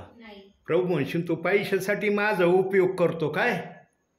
पैशासाठी तू माझ्या सेवेला सेवक म्हणून मान्यता देतो काय? प्रियांनो, सेवक ते एक गीत आहे ना, कुछ मिले या ना मिले प्रभू की स्तुती. का गीत लिहिलंय त्या गीतकाराने? कारण त्या गीतकाराला तसं प्रभूने दाखवलं, तसे त्या गीतकाराच्या डोक्यामध्ये आशीर्वादाचे शब्द प्रभूने ठेवले, म्हणून तो म्हणला कुछ मिले या ना मिले प्रभू की स्तुती हो. प्रभूची स्तुती आम्ही घेण्यातूनच करू नये, न घेण्यातूनही करावी. म्हणून योग म्हणला, देवाकडून सुखच घ्यावे का, दुःख नाही घेऊ का देवाकडून. योबाला त्या समयापर्यंत माहिती नव्हतं की सैतान माझी परीक्षा घेतोय. तो देवाकड, त्याला वाटलं देवच माझी परीक्षा घेतोय, कारण योग स्वतः धार्मिक आणि सरळ होता. जो धार्मिक असतो ना, तो धार्मिकतेचेच विचार करतो. जो धार्मिक नसतो ना, मग तो इकडे तिकडे विचार डोक्यात आणतो. योग का नाही म्हणला सैतान माझी परीक्षा, सैतानाने माझी परीक्षा घेऊ नये का, मी सुखच घ्यावं का, का नाही म्हणला. कारण योबाच्या ध्याना मनात सैतानाचं नाव नव्हतं. त्याचं लक्ष फक्त जिवंत देवाकडे होतं. योबाच्या बोधावरून, योबाच्या वागण्यावरून आम्हाला काय आदर्शाचा कित्ता घेणं महत्त्वाचं आहे. आम्ही पण आमच्या भावी जीवनामध्ये योबासारखं तर आम्ही बनू शकत नाही, पण योबाच्या पावलावर पाऊल देण्याचा प्रयत्न तर करू शकतो ना. मी मागच्या संदेशात सांगितलं की योबाच्या पायाखालची धूळ देखील आम्ही नाही. जी धूळ आहे ना योबाच्या पायाखालची, त्या धुळीला देखील आम्हाला नाव देता येणार नाही, इतका योग महान आहे देवाच्या नजरेत. अहो, देवाने योबाची साक्ष देणं काय सोपं समजता काय तुम्ही. योबाच्या धीराविषयी तुम्ही आठवण करा आणि मोशेच्या नम्रतेविषयी तुम्ही समजून घ्या. हे दोन साक्षी देणं इतक्या सोप्या नाही प्रियांनो. परमेश्वर मुख उघडून जर कोणाची साक्ष देतोय, तो व्यक्ती परमेश्वराच्या नजरेत कसा असेल. आम्ही हलक्यामध्ये घेतो, काय नाही परमेश्वर बोललो. मोशेविषयी म्हणला मोशेसारखं नम्र कोणी नाही, आणि योबाविषयी योबासारखा धीर योबासारखा धीर कोणाजवळ नाही. आम्ही सहज बोलून जातो, पण ते वाक्य त्यांना प्रभूच्या मुखात तयार करण्यासाठी किती जाळा घ्यावा लागला हे नाही आम्ही समजून घेत.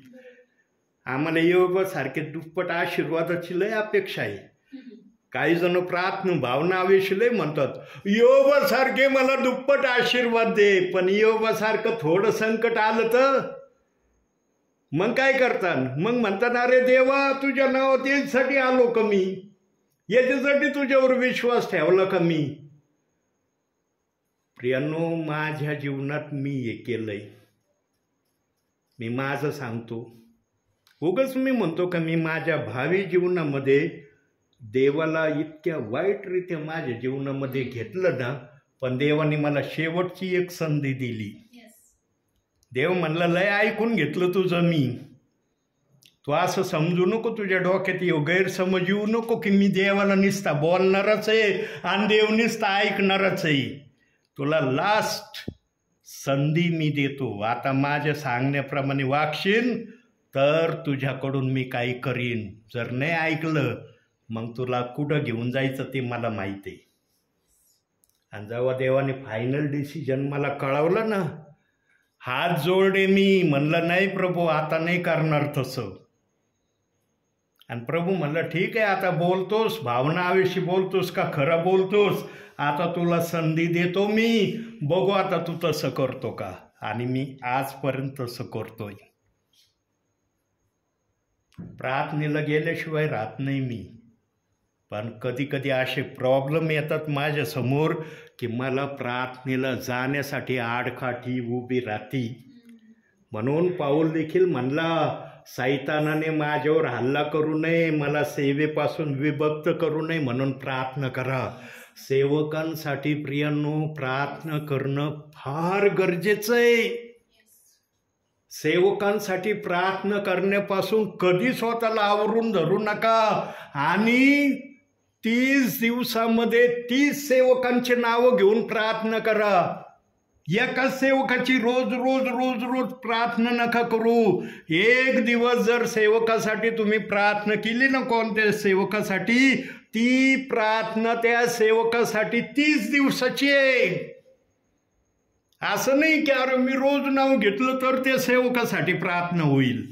एकदा घ्या तुम्ही, आणि 30 सेवकांसाठी जर केली प्रार्थना तर किती धन तुमचं जमा होईल, किती होईल? म्हणजे एक दिवसाला देवबाप जर 30 धरतो तर 30 दिवसाचे किती बनतात? 30 मल्टिप्लिकेशन 30 करा, किती होतं? एवढे तुमच्या प्रार्थना देवबाप्पाच्या दरबारात जातील. साधं नाही प्रियांनो प्रार्थना करणं. म्हणून पावलाने प्रार्थनेला फार महत्वाची जागा दिली.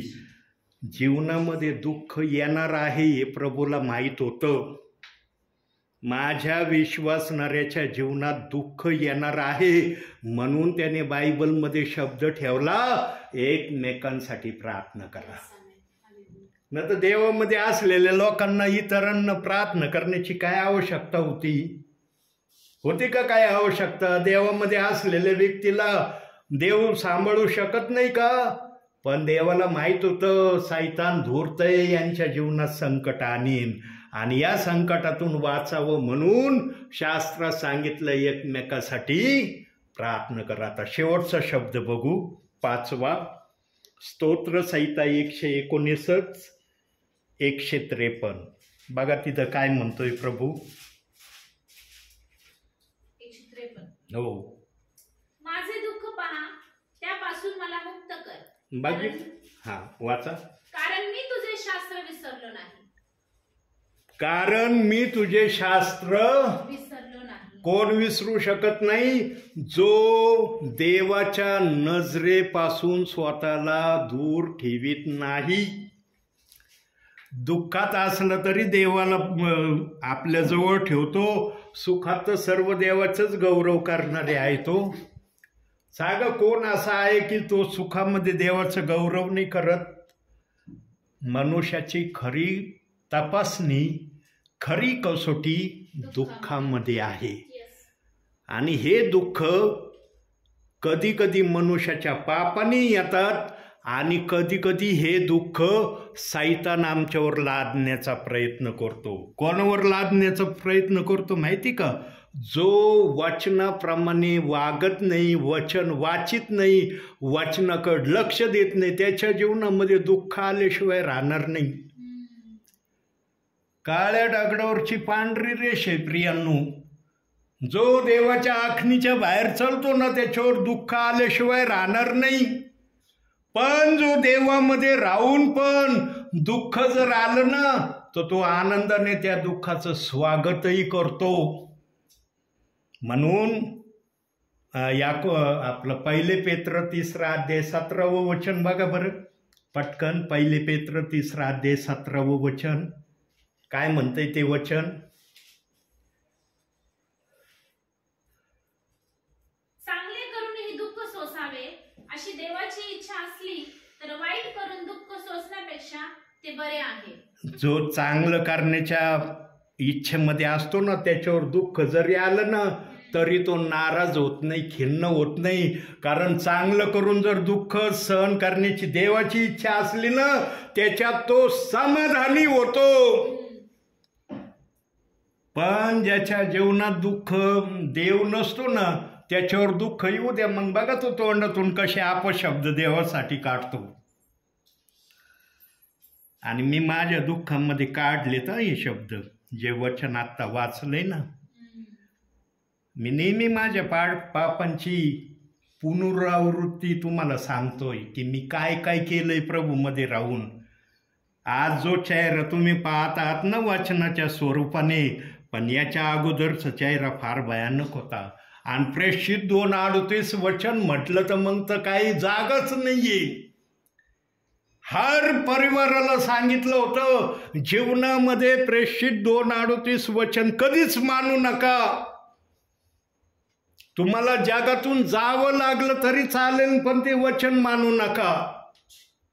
मी माझ्या तोंडाने हे सांगतोय.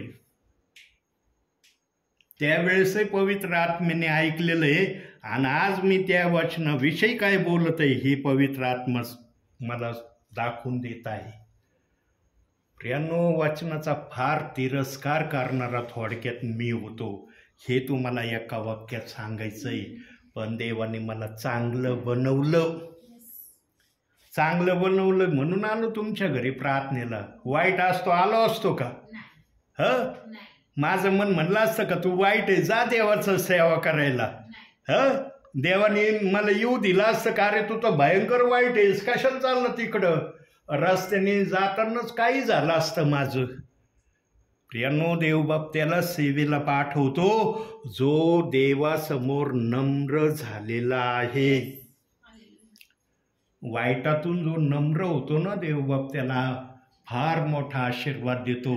शारीरिक नाही भेटलं ना चालेल, आत्मिक आशीर्वादाचा तो हकदार असतो.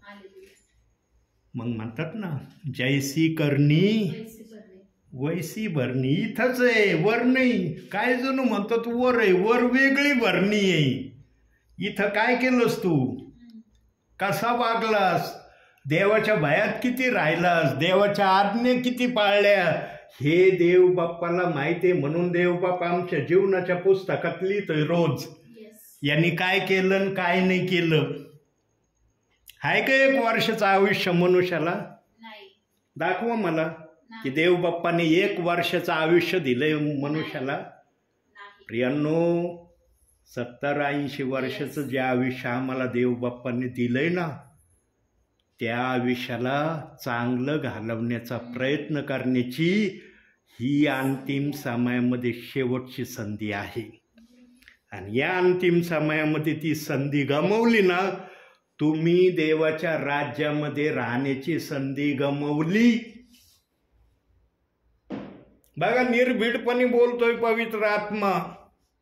अंतिम समयामध्ये देवाच्या सानिध्यात राहण्याची इच्छा तुम्ही गमावली ना, तुम्ही देवाच्या सानिध्यामध्ये राहण्याची संधी घालवून टाकली आपल्या जीवनातून. म्हणून या संधीला सोनं बनवा. सोनं तुम्ही सोनं बनवावं म्हणून या दासाला सांगण्यासाठी पाठवलंय. हा दास असंच आला नाही उठून सुटून तुमच्या घरी, चला मी सेवक आहे, मला काय सगळ्या घरी जायची, देवाने परवानगी दिली, मग आता चला या घरी जातो त्या घरी जातो. किती काय माझे विश्वासणारे परिवार आहेत. इथून थोडं पुढं गेलं ना, नेप्ती गावात माझे विश्वासणारे. मला सेवेची कमी नाही आहे, पण देव जिथं जा म्हणन तिथंच मी जातो.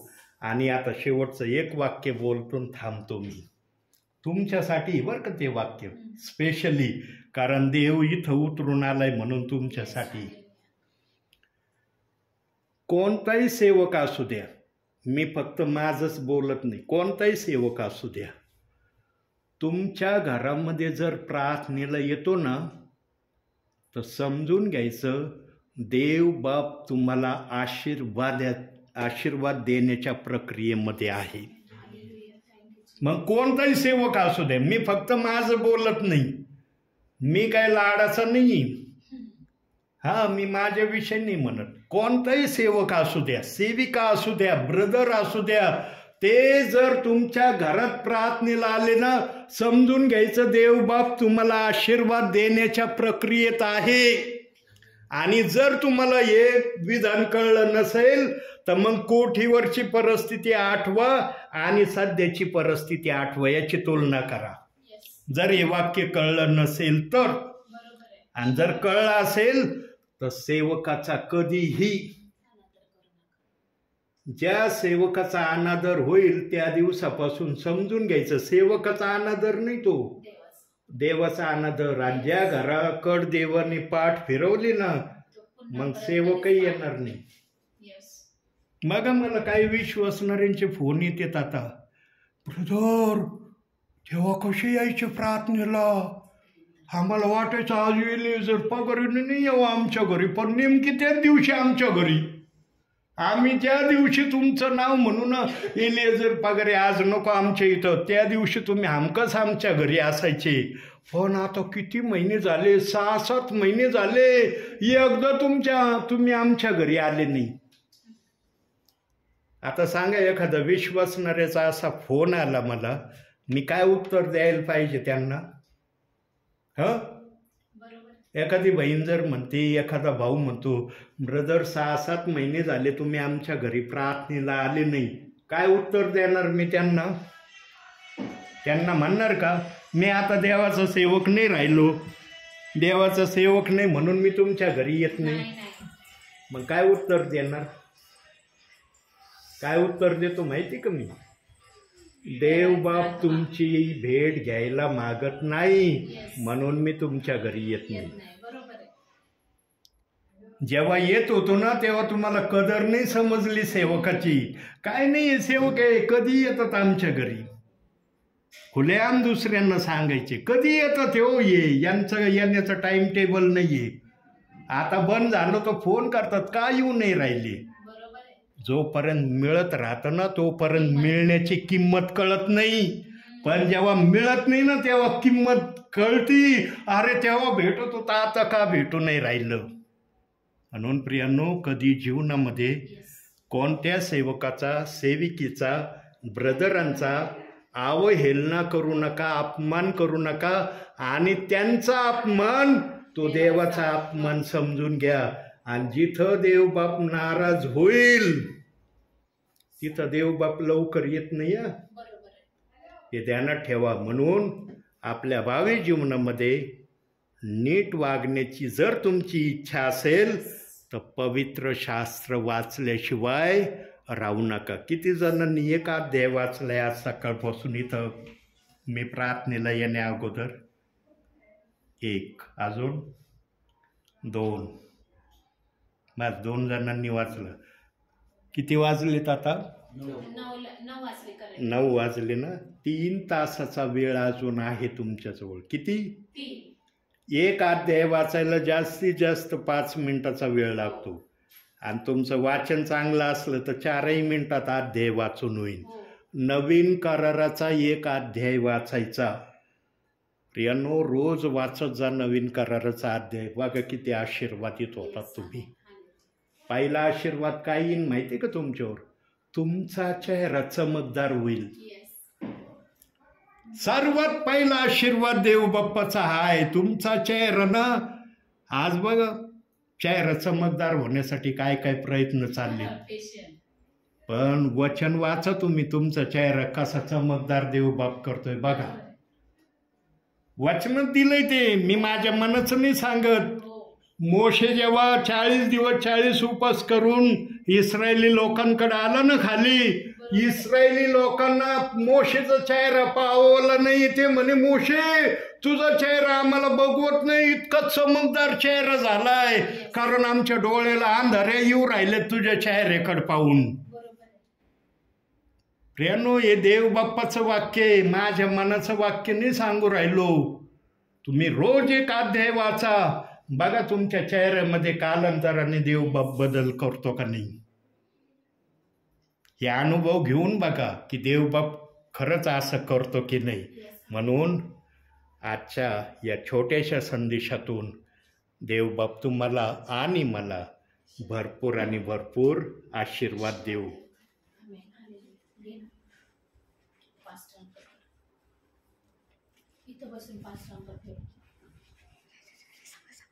आजची प्रार्थना पण रेकॉर्ड होणार आहे तुमची, म्हणून दिलाय कॅमेरा. हो का?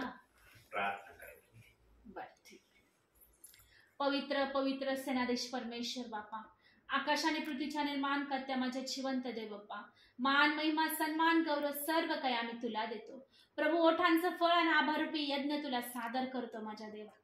खरोखर प्रभू परमेश्वर पित्या, आज खरोखर माझ्या देव बाप्पा, आज प्रभू परमेश्वर पित्या आम्ही तुला धन्यवाद देतो बाप्पा की सुंदरशी वेळ तू आमच्यासाठी ही खरोखर बाप्पा आमच्या आयुष्यामध्ये तू निर्माण केली माझ्या देवपा. आज कित्येक लोक आहेत बाप्पा ते तुझ्या चरणाजवळ बसू शकत नाही बाप्पा, पण प्रभू आज आमचं भाग्य आहे बाप्पा. आज आम्ही खूप नशीबवान आहोत माझ्या देवपा की खरोखर बाप्पा जे तुझ्या आत्म्याद्वारे जे सेवक आमच्यामध्ये येतात बाप्पा आणि सुंदरशा वचनाद्वारे प्रभू ते आम्हाला खरोखर परमेश्वर आशीर्वादित करतात माझ्या देवपा. त्याबद्दल तुला धन्यवाद देते, तुझी स्तुती करते बाप्पा. हे फक्त तूच करू शकतो माझ्या देवपा, तुझ्याशिवाय कुणीच नाही बाप्पा. तुझा आत्मा त्यांना इथं घेऊन येतो माझ्या देवपा, ते स्वतःहून येत नाही माझ्या देवपा.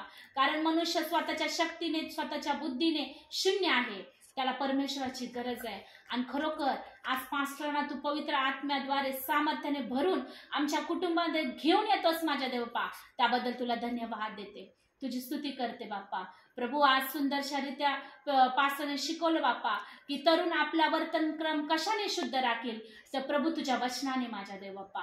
आज आमचं तरुण जीवन बाप्पा, जे तरुण लेकरं आहेत बाप्पा, आज त्यांचं जीवन आम्ही तुझ्या हातामध्ये देतो बाप्पा. कारण प्रभू तुझ्या वचनात लिहिलंय बाप्पा, तरुण हे दृष्टांत पाहतील, ते स्वप्न दृष्टांत पाहतील, त्यांच्याद्वारे तुझी सेवा घडवली जाईल माझ्या देव बाप्पा.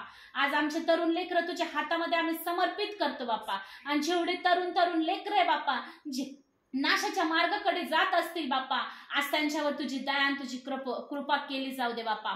आज ते अंधारातून तुझ्या प्रकाशाच्या राज्यामध्ये येऊ देत माझ्या देव बाप्पा. आज खरोखर बाप्पा तरुणांद्वारे तुझी मोठी तारणाची लाट येणार आहे बाप्पा. आणि खरोखर बाप्पा आज त्या तरुण लेकरांना आम्ही तुझ्या हातामध्ये समर्पित करतो बाप्पा. आज खरा ख्रिस्त बाप्पा तरुणाद्वारे घडवल्या जाऊ दे माझ्या देव बाप्पा. आज लोक पापाच्या मार्गापासून प्रभू तरुणांद्वारे प्रभू तुझ्या खरोखर बाप्पा सत्याच्या मार्गामध्ये येऊ देत माझ्या देव बाप्पा. आणि खरोखर बाप्पा होऊ दे तुझ्याच नावाचं गौरव. कारण प्रभू तुझ्या नियमशास्त्रामध्ये तू लिहिलंय बाप्पा, मी पूर्ण करण्यासाठी आलोय. आणि खरोखर प्रभू जोपर्यंत तू पूर्ण करत नाही, जोपर्यंत तुझं वचन पूर्ण होत नाही, तोपर्यंत तू येत नाही माझ्या देव बाप्पा. आणि तुझं वचन पूर्ण झाल्याशिवाय राहणार नाही माझ्या देव बाप्पा. कारण खरोखर प्रभू कुठलीच परिस्थिती तुझ्या वचनाला आड घालू शकत नाही बाप्पा. कुठला सैतान तुझ्या वचनाच्या विरोधात उभा राहू शकत नाही. कारण वचन स्वतः तू आहेस माझ्या देव बाप्पा. खरोखर परमेश्वर बाप्पा आज आम्ही आशीर्वादित झालोय माझ्या देव बाप्पा. कारण तू आमच्या जीवनामध्ये आहे बाप्पा. मनुष्य आशीर्वाद देत नाही, मनुष्य परिस्थिती बदलत नाही, मनुष्य दुःख आनंदामध्ये बदलू शकत नाही, तर जिवंत देवच दुःख आनंदामध्ये बदलतो. आणि पुन्हा एकदा मी म्हणेल की तो आमचं दुःख आनंदामध्ये बदललं. तो आम्हाला खरोखर घराचा आशीर्वाद तू दिलायस माझ्या देवपा. आणि घराचा मालक तू आहेस माझ्या देवपा. या घरातून तू उंचावल्या जा आणि गौरवल्या जा. आणि खरोखर प्रभू या घरातून तुझी आणि तुझी स्तुती आणि आराधना होत आहे, म्हणून तुझ्या नावाला धन्यवाद देते. खरोखर तू पास्टरांना आमच्यामध्ये घेऊन येतोस म्हणून तुला धन्यवाद देते बाप्पा. खरोखर बाबा जेवढे बी सेवक आहेत माझ्या देव बाप्पा, जे आत्म्याने आणि खरेपणाने तुझी सेवा करतात, त्या प्रत्येक सेवकाला आम्ही तुझ्या हातामध्ये समर्पित करतो बाप्पा. आज खरोखर प्रभू त्यांना प्रभू तुझ्या अधिकाने अधिक सामर्थ्याने भर बाप्पा. जिथे कुठे तिथे सेवेला जातील बाप्पा, त्यांची सेवा तो आशीर्वादित कर माझ्या देव बाप्पा. कुठलंही संकट त्यांच्या विरोधात उभा राहणार नाही बाप्पा. कारण प्रभू ते तुझी लेकरं आहेत बाप्पा. तू त्यांना निवडले बाप्पा सेवेसाठी. आणि खरोखर प्रभू तू त्यांचा न्याय करणारा परमेश्वर आहेस बाप्पा. खरोखर परमेश्वरा प्रत्येक सेवक आम्ही तुझ्या हातामध्ये समर्पित करतो बाप्पा. त्यांच्याद्वारे तुझी मोठी योजना पूर्ण होऊ देत माझ्या देव बाप्पा. सगळा गौरव आम्ही तुला देतो बाप्पा. आम्ही पुन्हा एकदा बाप्पा कसबे कुटुंब मिळून, कसबे परिवार मिळून तुझ्या हातामध्ये समर्पित होतो बाप्पा. खरोखर बाप्पा पास्टरांचं येणं जाणं तू आशीर्वादित केलंस, तुला धन्यवाद देते. सगळा गौरव तुला देते. आणि पास्टरांसाठी पुन्हा एकदा तुला धन्यवाद देते. खरोखर परमेश्वरा ते तुझ्या ज्ञानाने भरलेले आहेत बाप्पा, ते तुझ्या पवित्र आत्म्याने भरलेले बाप्पा. आणि खरोखर आम्हाला चांगल्या रीती ते समजून सांगतात बाप्पा वचनातून, म्हणून तुला धन्यवाद देते. सगळा गौरव तुला देऊन ही प्रार्थना प्रभू येशूच्या नावामध्ये मागते, म्हणून पित्या तू आहे. आमेन. हे आमच्या स्वर्गातील बापा, तुझे नाव पवित्र मानले जाओ, तुझे राज्य येऊ, जसे स्वर्गात तसे पृथ्वीवरही. तुझ्याच इच्छेप्रमाणे हो. आमची दररोजची भाकर आज तू आम्हास दे, आणि जसे आम्ही आमची ऋणे आम्हास सोडिले आहे, तसेच तू आमची ऋणे आम्हास सोड. आणि आम्हाला परीक्षेत आणू पण वाईटापासून सोडव, कारण की राज्य, सामर्थ्य आणि गौरव ही सर्व काळ तुझीच आहे. आमेन. प्रभू येशू रक्त की जय, प्रभू येशू रक्त की जय, प्रभू येशूच्याच रक्ताचा जय जयकार असतो. आमेन, आमेन, आमेन. करू पास्टर बंद.